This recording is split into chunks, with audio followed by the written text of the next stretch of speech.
Assalamualaikum warahmatullahi wabarakatuh. Baik, pada kesempatan hari ini saya ingin berbagi trik sedikit mengenai cara pengisian deskripsi diri dalam rekrutmen P3K di tahun 2022. Baik, langsung saja kita. Ini di dalam seleksi P3K tahun 2022, baik yang P1, P2, P3 dan yang umum ini diwajibkan untuk mengisi deskripsi diri. Dalam pengisian deskripsi diri ini dimaksimalkan yaitu 3000 kata. Ini di sini sudah jelas dijelaskan yaitu silakan deskripsikan diri Anda ke dalam sebuah esai yang menggambarkan Anda dalam bidang pekerjaan dan kehidupan bermasyarakat. Ini arti dalam deskripsi ini yaitu bagaimana kita menjelaskan kepada orang lain, bagaimana kita menjelaskan masalah pekerjaan kita tentang diri identitas kita dan bagaimana kita dalam menjalankan kehidupan bermasyarakat. Ini bisa kita jelaskan ataupun kita tulis dengan maksimal 3000 kata. Ini deskripsi diri ini adalah hal yang wajib dilakukan ataupun yang harus dilakukan oleh seorang seleksi P3K guru. Dikarenakan ini ada bintang, tanda bintangnya arti kata, tidak bisa kita lanjutkan ke tahap yang lain kalau kita tinggalkan deskripsi diri ini. Baik, kita lihat. Ini dalam pengisian deskripsi diri ini tidak mempengaruhi tentang kelulusan Bapak Ibu. Walaupun kita salah menulis, saya rasa dalam deskripsi diri ini tidak akan salah kita menulis. Contohnya kita menggambarkan bagaimana kehidupan kita. Ya, kehidupan manusia ini akan berbeda-beda setiap manusia. Jadi kehidupan kita tuliskan di sini. Maka apa yang kita tuliskan ini tidak akan salah karena sesuai dengan yang kita alami. Baik, langsung saja kita lihat yaitu dalam pengisian deskripsi diri ada beberapa hal yang harus kita lihat, yang harus kita perhatikan, yaitu ada 5 poin yang harus kita perhatikan dalam pengisian deskripsi diri ini.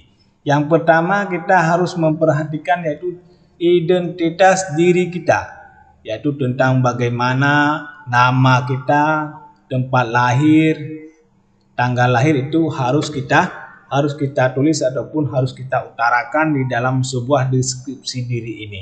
Yang kedua yaitu tentang sekolah. Tentang sekolah kita mengajar di mana, sudah berapa lama kita mengajar di sekolah tersebut, dan tentang prestasi-prestasi apa saja yang sudah pernah kita capai saat kita menjadi seorang guru. Dan bagaimana kita menjelaskan yang nomor 3 yaitu bagaimana hubungan kita dengan siswa. Apakah kita baik hubungan dengan siswa dalam merangkul siswa sehingga kita dalam memberikan materi-materi mudah diserap oleh siswa. Itu kita tuliskan semua. Dan juga kita harus ataupun menggambarkan bagaimana hubungan kita dengan kepala sekolah dan dengan guru-guru yang ada di tempat kita mengajar sekarang.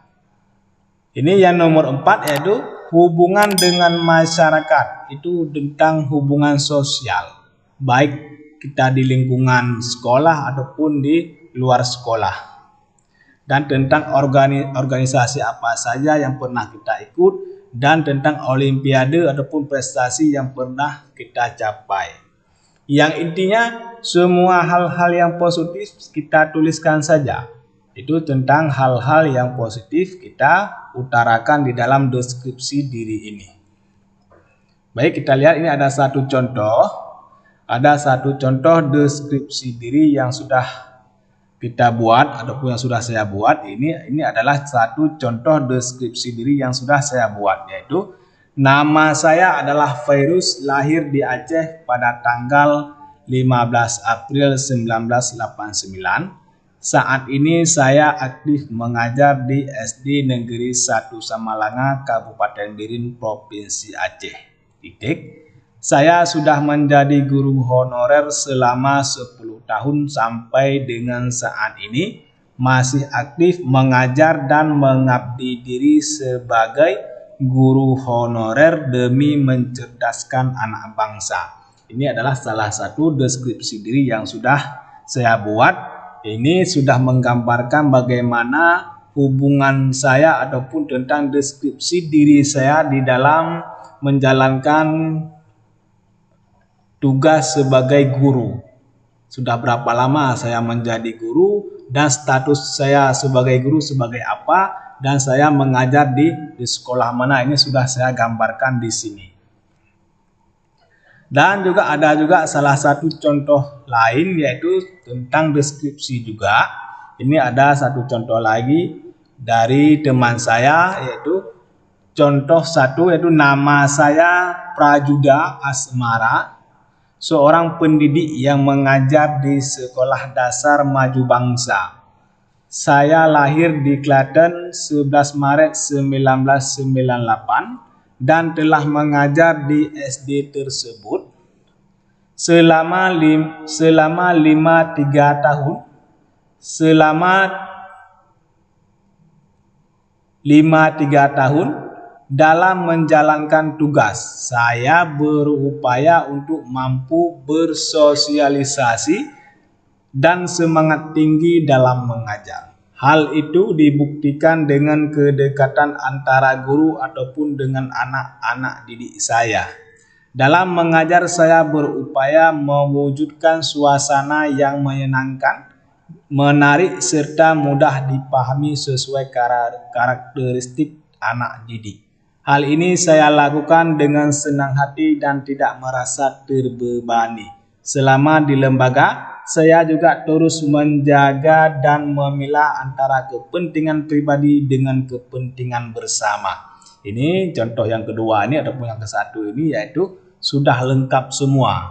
Sudah lengkap sesuai dengan 5 poin yang kita bahas tadi. Sudah lengkap baik dia, yaitu tentang diri baik nama dan tempat lahir, tanggal lahir sudah jelas semua, dan di mana beliau mengajar, sudah berapa lama beliau mengajar, dan bagaimana hubungan beliau dengan guru, dengan siswa, dan hal-hal yang mereka lakukan, hal-hal yang positif.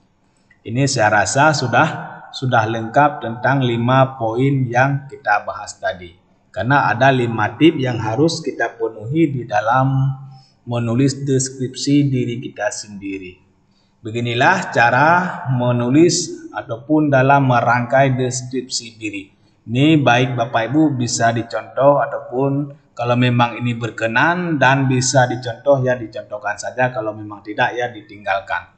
Inilah yang dapat saya bagikan pada hari ini. Mohon bantuan untuk subscribe channel kami agar mendapatkan video-video terupdate lainnya mengenai dunia pendidikan dan teknologi. Terima kasih telah mendengarkan. Assalamualaikum warahmatullahi wabarakatuh.